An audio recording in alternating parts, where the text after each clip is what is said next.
अरे ओ ननदिया, 4 दिन के लिए मायके आई हो, चुपचाप कमरे में नहीं बैठ सकती हो क्या? यहाँ से वहाँ लगा रखा है। चुपचाप अपने कमरे में बैठी रही हो, जिस चीज़ की ज़रूरत हो उसे तुम्हें पहुँचा दिया जाएगा। जिस दिन से आई हो उस दिन से देख रही हूँ किसी न किसी बात को लेकर मुझसे लड़ाई के लिए तैयार रहती हो। ओहो मेरी प्यारी भाभी जी, नाराज़ क्यों हो रही हो? मैं तो इसलिए आई थी कि आज सुबह से तुम्हारा सुंदर सा चेहरा दिखाई नहीं दिया मुझे तो लगा कहीं मेरी प्यारी भाभी की तबीयत तो ख़राब नहीं है, इसीलिए देखने आई थी। और जहाँ तक लड़ने की बात है ना, जब तक आपसे 3-4 बार एक दिन में लड़ ना लूँ ना, मेरा खाना हजम नहीं होता है। अरे भाभी, कहीं तुम मुझसे डर तो नहीं रही हो? कहीं ये तो नहीं सोच रही हो कि चलो 2-4 दिन के लिए आई है, इससे हार ही मान लेती हूँ? पर ये याद ज़रूर रखना भाभी जान कि मैं आपको इतनी जल्दी हार नहीं मानने दूंगी। अरे भाभी, आप क्या जानो, अपनी टक्कर के खिलाड़ी से खेलने का मज़ा ही कुछ और है। और इस घर में सिर्फ आप ही मेरी टक्कर की हैं। ओहो मनी मन, क्या बड़बड़ा रही हो? इतनी देर से तुम्हें कुछ कुछ सुनाई जा रही हूँ, क्या बात है? आज खाना नहीं खाया क्या? मुँह से कुछ निकल नहीं रहा है। अरे कहीं तुम्हारी ज़ुबान को लकवा तो नहीं मार गया? ओहो भाभी, दिखाओ तो, मुँह खोलो। खोलो ना भाभी, मुँह खोलो। अगर लकवा मार गया जुबान को तो मैं लड़ाई किसके साथ करूँगी? अरे ओ ननदिया, जब भी इस मुंह को खोलती हो हमेशा गलत ही क्यों बोलती हो? अच्छा छोड़ो ये सब, ये बताओ क्या काम था तुम्हें? मेरे पास ना और भी 36 काम है करने के लिए। अरे भाभी जान, तो मैं कौन सा आपको 36 काम करने से रोक रही हूँ? मैं तो सिर्फ ये कह रही हूँ कि एक बात मेरी भी सुन लो। ऐसा है, जो बोलना है जल्दी बोलो, तुम्हारी बकवास सुनने का टाइम नहीं है मेरे पास। अरे भाभी, बस ये छोटी मोटी बात करके मेरा मूड ख़राब मत करो। आज तो मज़ा भी नहीं आ रहा लड़ाई करने का। सोचती हूँ एक सच्चाई आज तुम्हें मैं बता ही दूँ। और भाभी, आप तो जानते हो कि मेरे पेट में तो कोई बात पचती ही नहीं है। भाभी, जब तक आपको बता ना दूँ ना, मेरे पेट में तो बस गुड़ गुड़ गुड़ गुड़ होती रहेगी। और ये बात भी पक्की है भाभी जी कि ये सच्चाई सुन के आपके साथ लड़ाई करने में जो मज़ा आएगा ना, उसकी तो बात ही कुछ और होगी। ऐसा है ननद रानी, मेरा टाइम ख़राब मत करो। तुम्हें जो बताना है, जो सच्चाई बतानी है, जल्दी बताओ। वैसे भी तेरी सच्चाई क्या और तेरी बातें क्या, तुम्हारी बातों का तो वैसे ही मुझ पर कोई असर नहीं पड़ता है। ओहो देखो तो क्या एक्टिंग कर रही हैं भाभी जी। एक तरफ तो कह रही हैं कि मुझे कोई फ़र्क नहीं पड़ता, और दूसरी तरफ ये जानने के लिए भी उत्सुक हो कि सच्चाई क्या है। और एक बात तो पक्की है भाभी जी, जैसे ही मैं आपको सच्चाई बताऊंगी ना, आप भी ऐसे फुदकोगे जैसे रॉकेट उड़ के जाता है ना आसमान में, वैसे। ऐसा है, ज़्यादा पहेलियाँ मत बुझाओ, बताना है तो बता दो। और ये तो तुम जब बताओगी सच्चाई, उसके बाद ही पता चलेगा ना कि मैं बम की तरह या रॉकेट की तरह उड़ती हूँ या क्या करती हूँ। ऐसा है, तुमने बताना है तो बताओ, नहीं तो मैं तो चली। ओहो, हमारी भाभी जी तो नाराज़ भी होती हैं भाई।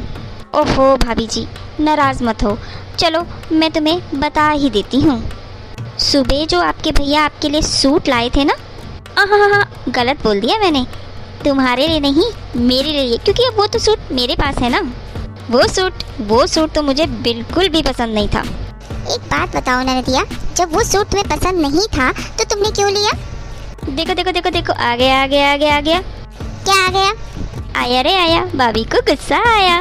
ओहो भाभी, अभी तो आपने बोला कि मेरी बातों का आप पर कोई असर नहीं पड़ता है, और अभी तो मैंने बात बताई भी नहीं है पूरी, फिर भी आप गुस्सा होने लग गए हो। बातों का असर तो बिल्कुल आपके फेस पे दिखाई दे रहा है भाभी जान। अरे आधी बात बताने पे इतना गुस्सा आया है। आप जानते हो वो सूट मैंने क्यों लिया और किसके लिए लिया? मैं तो ऐसे सूटों पर थूकूं भी ना। तो फिर क्यों लिया? ओहो मेरी प्यारी भाभी जी, मेरी जो काम वाली है ना, वो मेरे पीछे पड़ी थी कि दीदी आप जब भी अपने मायके जाते हो अपने लिए हर बार नए कपड़े लेके आती हो, कभी मेरे लिए भी ले आया करो। तो भाभी, आपका सूट देखते ही मेरे मन में ख्याल आया, ये सूट मेरी काम वाली के लिए ठीक रहेगा। और मैंने भी सोचा कि हींग लगे ना फिटकरी, फिर भी रंग चोखा। ये सूट ले जाकर उस काम वाली को दे दूंगी और वो खुश हो जाएगी। अरे भाभी जी, अपने मुंह को ज़्यादा मत बनाओ, आपके फेस पे झुर्रियाँ पड़ जाएंगी, और अगर झुर्रियाँ पड़ गई ना तो ठीक नहीं होगा।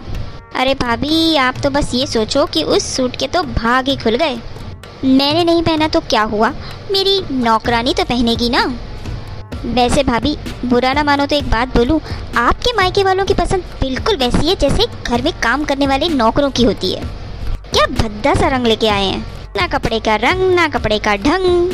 ऐसे कपड़ों पे तो मेरी नज़र भी नहीं जाती है कभी। देखो ननदिया, तुम्हारी इन्हीं बातों से मुझे बहुत गुस्सा आता है। मन तो कर रहा है ना तुम्हारी गर्दन को पकड़ के ना दबा दूं। और दया भी आ रही है कि उस पागल औरत से क्या लड़ूं जिसे किसी चीज़ का होश ही नहीं है। अरे भाभी, क्या बोला तुमने मुझे? पागल बोल रही हो तुम मुझे? हाँ, पागल बोला। अगर पागल को पागल ना बोलूं तो क्या बोलूं? पागल पागल पागल पागल पागल। अरे ननदिया, ये तो बताओ कि तुम रात को सोती भी हो कि नहीं? क्यों? मुझे तो लग रहा है कि रात भर बैठकर यही सोचती रहती हो कि कल भाभी से कैसे पंगा लूं और क्या पंगा लूं। ओहो भाभी जी, तो आप कौन सा बड़ी कम हैं? आप भी तो बार बार मुझे हर बात पे जलील करने की सोचती रहती हो। ऐसा है ननदिया, तुमसे बहस करने का मतलब है पत्थर पे अपना सर मारना। अब मेरे पास इतना टाइम नहीं है, मेरे पास बहुत काम है, मैं जा रही हूँ। अरे अरे, कहाँ चली? सुनो सुनो तो सही भाभी। अरे सुनो सुनो सुनो। आ! अरे क्या हुआ, कैसे गिरी तुम? चलो उठो। अरे भाभी, उठा ही नहीं जा रहा। अच्छा अच्छा अच्छा, चलो एक कंधे पे मेरे हाथ रख दो और मैं तुम्हें सहारा देती हूँ और सोफे पे बिठा देती हूँ। अरे भाभी, ध्यान से उठाओ ना।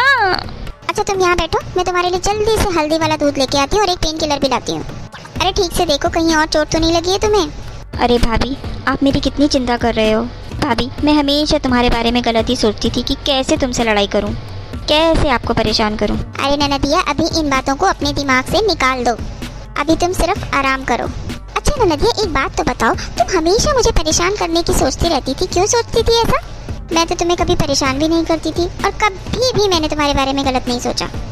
क्या बात है भाई? और तुम हमेशा मेरे पीछे पड़ी रहती थी, क्या बात है बताओ तो? तुमने मेरी और सासू जी के बीच में भी कितनी गलतफहमियां पैदा की, क्यों किया तुमने ऐसा?